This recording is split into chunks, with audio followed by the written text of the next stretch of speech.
You're watching Jeopardy. Hopefully you don't have the cable issues.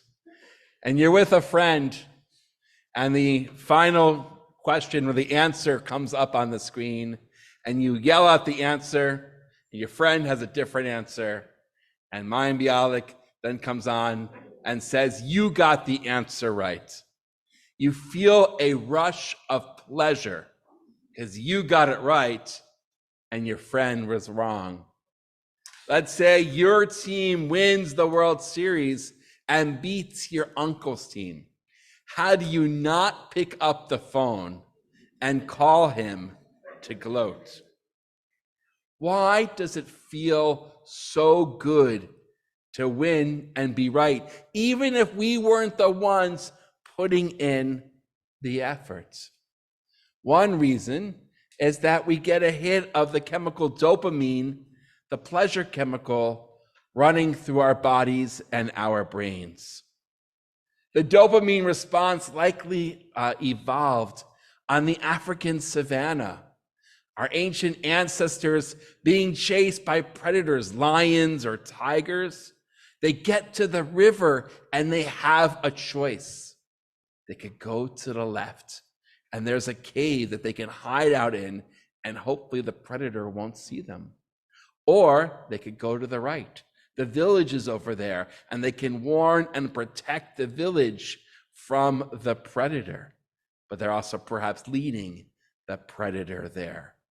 And whichever decision was correct, the survivor was able to then survive and pass on their DNA using Darwin's theory. And so there was a hit of pleasure that would come from making the right decision. We still have that innate response. But today, our foes and the threats are no longer lions and tigers. Sometimes they are people that we have strong disagreements with.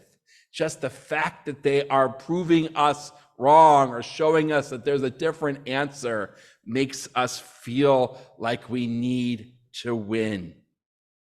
And with all chemicals in our body, they can get out of balance sometimes. They can go into overdrive. When that happens, we get entrenched in our views. We stubbornly demand we have to be right, and the other side must be completely wrong. Yes, Jewish stubbornness has a biological component. But the real challenge comes when that entrenchment and stubbornness and refusal to see the other side, the other person, is on a mass scale. Because then we get that word polarization. We all know that we are living with high polarization in our families, in our community, this country, and really the entire world. And we have to collectively, both sides, everyone, lower our emotional temperatures. Some of you have noticed in the past my penchant to use children's literature in my sermons. They're so compact with wisdom in rich prose and illustrations. Drum roll then. This year's children's book is Dr. Seuss's Butter Battle Book. It is from the Cold War, 1984, and it causes us to question if being right all the time is the ultimate goal, or if there's a way to maintain the peace. In the book, the Ukes and the Zooks are separated by a wall. For centuries, they have lived in peace. If you look at the illustrations, they look exactly the same. They are the same species. The Ukes, though, wear blue clothes, and when they eat their bread in the morning, the butter side is up. And the Zooks wear orange, and when they eat their bread, the butter side is down. One day, the Zook patrolman walking along the wall is angry. It must be butter side down. I can't tolerate the Ukes that they eat their bread with the butter side up. He has a slingshot for protection, and this time he uses it for offense. Takes the slingshot, shoots the stone, and he hits a Uke, the patrolman on the other side, knocking his whip out. The Ukes are not happy. There's been an act of aggression, so they have to create another weapon to deter more attacks. And Dr. Seuss likes to use silly names, so they create the triple sling jigger, a 3 slingshot that can shoot 3 stones with just 1 shot. An arms race ensues with more dangerous weapons and sillier names. And like the Cold War, the book ends with a Uke and a Zook, each holding a little red pebble. But this pebble is a bomb that, if it drops, will destroy the entire world. Mutually assured destruction. Of course, the lesson of the Butter Battle book is that it doesn't matter which side our butter faces. What about the disputes in our real life today, or back then in 1984? Yes, we need to advocate for what we believe in. But how far do we go to change minds? Is it worth ending relationships? Is it worth physical violence? Is it worth an arms race? Most of the time, I do not think so. Like many others, I believe our families and communities are truly all that we have of value in this life. We can't live in isolation. We need friends and family for socialization and really for mutual support. We all know it doesn't take just a village to raise our children. It takes a village to live in this world.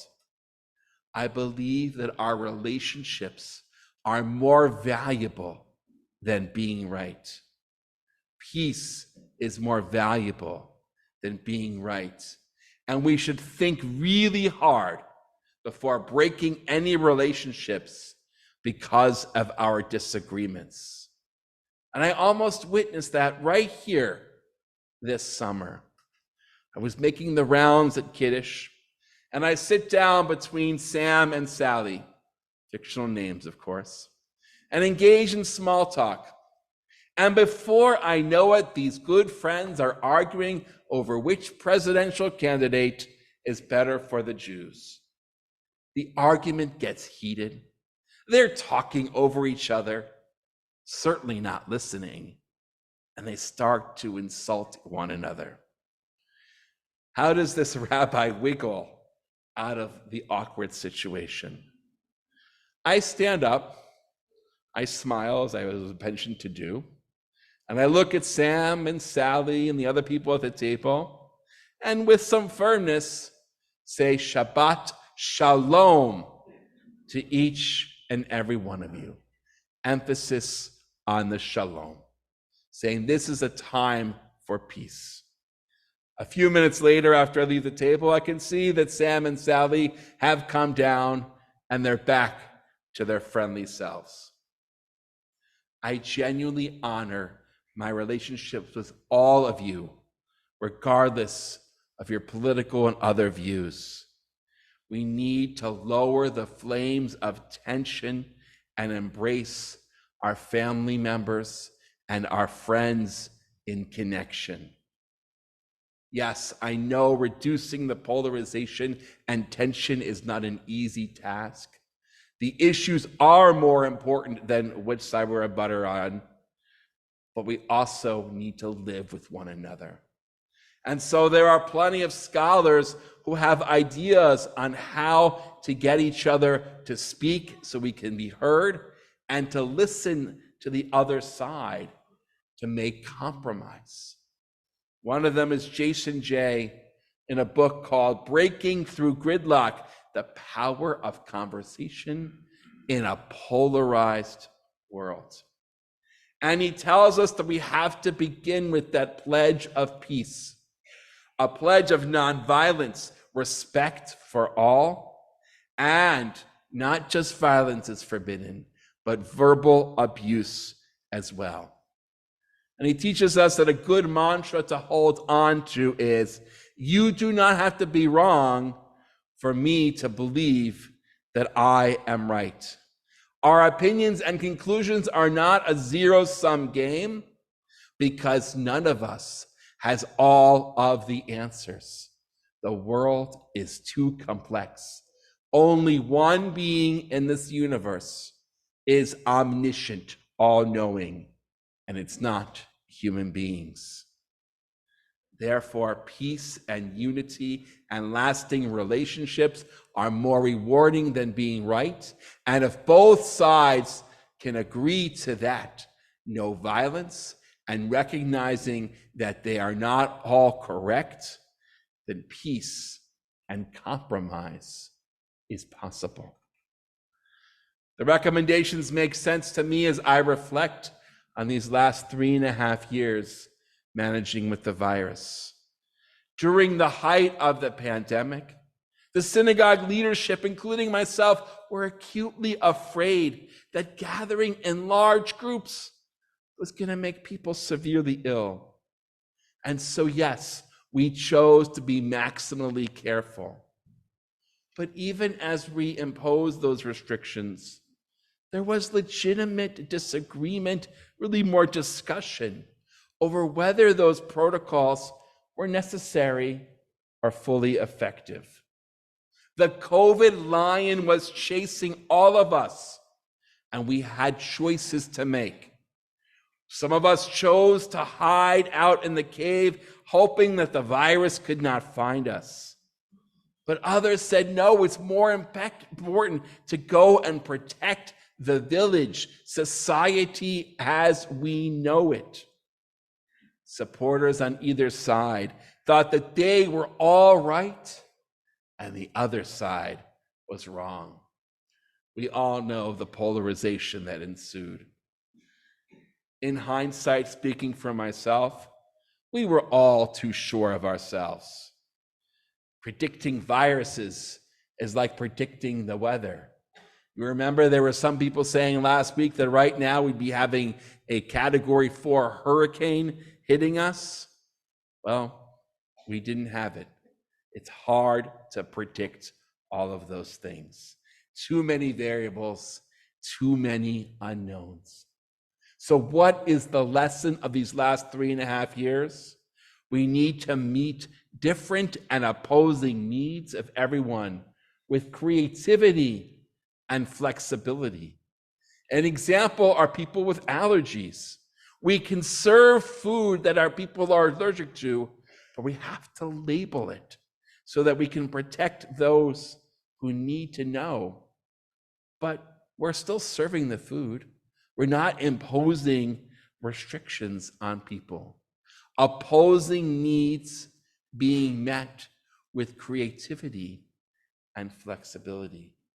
So if you remember one lesson from today, it's that peace and unity and relationship is more rewarding than that hit of dopamine from being right. I told a Talmudic story last night that has to do with the calendar. It has to do with two leading rabbis debating about when to start Rosh Hashanah. Rabbi Yoshua wants to start Rosh Hashanah the minute he saw the new moon, even though it's going to cause Yom Kippur to fall right after Shabbat, and it causes a big mess. Rabbi Gamliel says, no. We can postpone Rosh Hashanah for one day, and then everything will be set. The rest of the community follows Rabbi Gamliel.